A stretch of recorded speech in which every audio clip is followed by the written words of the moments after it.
Hi everyone, welcome to Knowledge of Law. In this video we talk about POCSO Act 2012 and with the amendment 2019. Guys अगर हम बात करें POCSO act की तो हमने section 1 से लेकर सेक्शन 25 तक आपके साथ डिस्कस किया है। अगर आपने पहले की वीडियो को वॉच किया नहीं किया तो प्लीज़ अपन वीडियो को वॉच कर लीजिए, उससे क्या होगा आपको कॉन्सेप्ट क्लैरिटी हो जाएगी। In this video we talk about chapter 6, जो चैप्टर 6 से डील करता है procedure for recording statement of the child. बच्चों की जो स्टेटमेंट रिकॉर्ड होनी होती है उसका प्रोसीजर बताया गया है। जो प्रोसीजर है इसमें हमने ऑलरेडी दो सेक्शन को डिस्कस कर चुके हैं, सेक्शन 24 एंड 25 को। In this video only talk about section 26 जो डील करता है additional provision regarding statement to be recorded. जब बच्चे की स्टेटमेंट होनी है उसमें एडिशनल प्रोविजन को क्या इसमें ऐड ऑन किया गया है। तो गाइज सबसे पहले हम आपको बता देते हैं, जब भी कोई क्रिमिनल ट्रायल होता है उसमें क्या होता है, प्रोसिक्यूशन विटनेसेस होती हैं।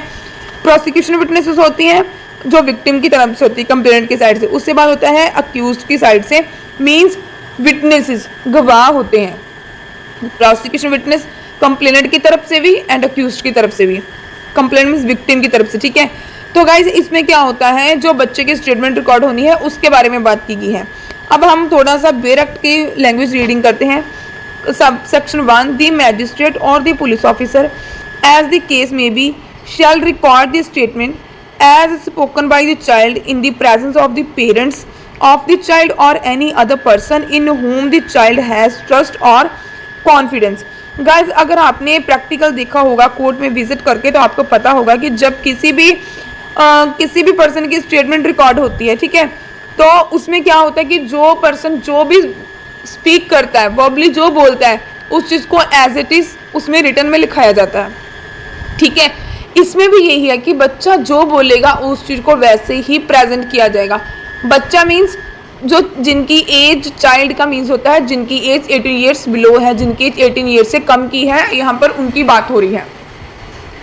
तो गाइज इसमें यही है कि कई बार क्या होता है, पार्टीज जो होती हैं गाइज वो थोड़ा सा बात फैक्ट से लेकर इधर उधर की बात कर देते हैं। इधर उधर मीन्स जितनी बात पूछी उससे कई बार ज़्यादा बात बोल दी या फिर कुछ एक्स्ट्रा बात कर दी। तो उसमें क्या होता है कि जो भी उनके साथ कौंसल होते हैं, जहाँ कंप्लेनेंट के लगा लो या फिर अक्यूज के, गाइज वो क्या करते हैं, सेम टू सेम जो बोला होता है उसी को ऐड ऑन करवाते हैं। चाहे क्वेश्चनिंग कुछ भी है, चाहे पूछा कुछ और गया है, बट वो जो बोलेंगे गाइज उसे एज इट इज लिखाया जाता है, ठीक है। तो इसमें यही बात है, कई बार क्या होता है बच्चा जब अपनी स्टेटमेंट लिखवा रहा है, ठीक है, तो उसकी जो स्टेटमेंट रिकॉर्ड होगी ऑब्वियसली वो क्या होगा, पब्लिक प्रोसिक्यूटर ही करवाएगा, ठीक है।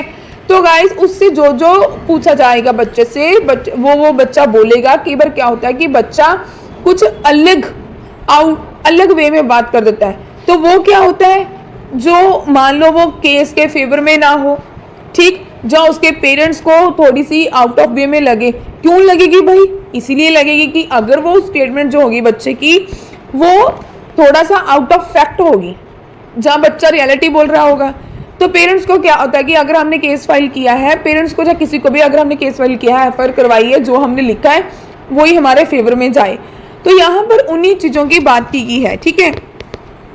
इसमें यह बोला गया कि जो बच्चे की चाइल्ड की स्टेटमेंट होगी, चाहे मैजिस्ट्रेट या फिर और the police officer as the case में भी shall be record the statement as spoken by the child. जो बच्चा बोलेगा in the presence of the parents, किसकी प्रेजेंट में, पेरेंट्स के प्रेजेंट में, या फिर क्या बोला गया, ऑफ द चाइल्ड और any other person in home the child, जिस पर बच्चे को ट्रस्ट होगा, जिस पर बच्चे को एक ऐसे कॉन्फिडेंस होगा कि हाँ मैं इसके सामने अपनी बात रख सकता हूँ। जहाँ पेरेंट्स के सामने, जहाँ कोई ट्रस्ट वाला पर्सन हो, जहाँ कोई कॉन्फिडेंस उसको हो कि हाँ मैं इस बंदे के सामने अपनी बात रख सकता हूँ, उसके सामने वो उसकी स्टेटमेंट जो है वो रिकॉर्ड की जाएगी, या तो मैजिस्ट्रेट के द्वारा या फिर पुलिस ऑफिसर के द्वारा, ठीक है। अब बात करते हैं नेक्स्ट सबसेक्शन की। Wherever necessary the magistrate और the police officer as the case may be may take the assistance of a translator और an interpreter having such qualification experience any payment of such fees as may be prescribed while recording the statement of the child. जहाँ पर magistrate या police officer को लगेगा इस case में कि हाँ भी हमें कोई टेका असिस्टेंस चाहिए, किस चीज़ के लिए, बच्चे की जो लैंग्वेज है उसे ट्रांसलेट करने के लिए, या फिर उसकी बात को इंटरप्रेट करने के लिए, तो गाइज उसको वो क्या होना चाहिए, जहाँ को ट्रांसलेटर होगा, जहाँ को इंटरप्रेटर, क्वालिफिकेशन होनी है उसका, अच्छी क्वालिफिकेशन हो, एक्सपीरियंस हो, एक्सपीरियंस पर्सन को ही अपॉइंट किया जाएगा।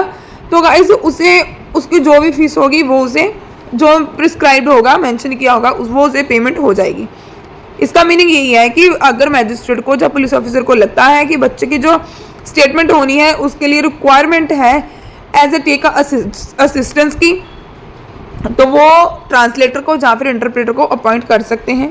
तो गाइज इस सबसेक्शन 3 में क्या बताया गया है, द मैजिस्ट्रेट और the police officer as the case may in the case of a child having mental or physical disability seek the assistance of a special educator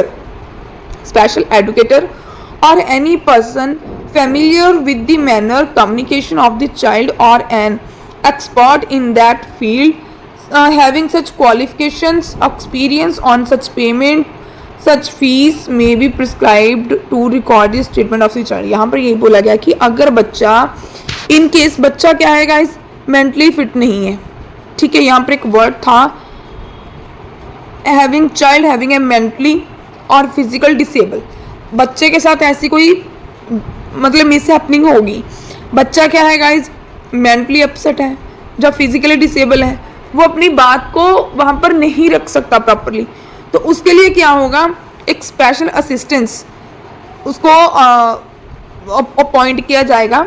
क्या होगा, स्पेशल एजुकेटर, उसे क्या बोलते हैं, स्पेशल एजुकेटर अपॉइंट किया जाएगा। और एनी अदर फैमिलियर, जहाँ फिर उसके घर का कोई फैमिलियर पर्सन जो उसकी बात को कोर्ट के सामने रख पाए, कोर्ट में उसकी बात को रख पाए, कोर्ट को उसकी बात समझा पाए, कंसर्न करवा पाए, तो उस पर्सन को अपॉइंट किया जाएगा। एक बार ना यहाँ पर मैं थोड़ा सा आउट ऑफ वे में बात कर रही हूँ, ठीक है, एक बार हमने देखा था कोर्ट में कि कोई पर्सन था वो बिल्कुल ही बोल नहीं सकता था बाय बर्थ, ठीक है गाइस, उसका लड़का आया था साथ में, वो बोल बोल के बता रहा था, बट वो काम करता था अकाउंट का, ठीक है। तो जज साहब ने उसे बोला कि अगर आप ईच एंड एवरी डेट में अपने फादर साहब के साथ आ सकते हो तो वेल एंड गुड, नहीं तो हमें कोई ना कोई पर्सन को जो इसकी बात को समझ पाए, ट्रांसलेटर को अपॉइंट करना पड़ेगा। तो गाइज ऐसे ही कोर्ट इन चीज़ों को ऑब्जर्व करती है। अभी कोर्ट को थोड़ी पता है पर्सन क्या बोल रहा है, जहाँ तो उसका कोई फैमिलियर पर्सन होगा, जहाँ फिर कोई जो इसमें एक्सपर्ट हो, जिसका अच्छा एक्सपीरियंस हो, स्पेशल एजुकेटर, ठीक है, जहाँ पर बच्चा क्या है, मेंटली या फिजिकल डिसेबल है, जो उसकी लैंग्वेज को अंडरस्टैंड कर पाए और कोर्ट में उस बच्चे के बिहाफ के ऊपर बात को रख पाए, ठीक, उसकी जो भी फीस वगैरह होगी वो जो मेंशन किया गया है वो उसे पे हो जाएगी रिगार्डिंग टू दैट। सबसेक्शन 4 में क्या बोला गया है, wherever possible the magistrate और the police officer as the case may be shall ensure that the statement of the child is also recorded by audio video electronic means. जो बच्चे की statement है गाइज, चाहे वो police officer करते हैं, चाहे वो मैजिस्ट्रेट रिकॉर्ड करता के द्वारा करवाई जाती है, तो गाइज उसकी जो स्टेटमेंट है उसे record audio video electronic means से भी उसे रिकॉर्ड किया जा सकता है उसके द्वारा भी, ठीक है। तो ये था एक इसमें एडिशनल प्रोविज़न थी कि बच्चे की जो स्टेटमेंट है उसे कैसे कैसे हम और अच्छे वे में उसे रिकॉर्ड कर सकते हैं। तो गाइज़ आई होप आपको वीडियो अच्छी लगे, इसे लाइक कीजिए, शेयर कीजिए और चैनल को सब्सक्राइब कीजिए।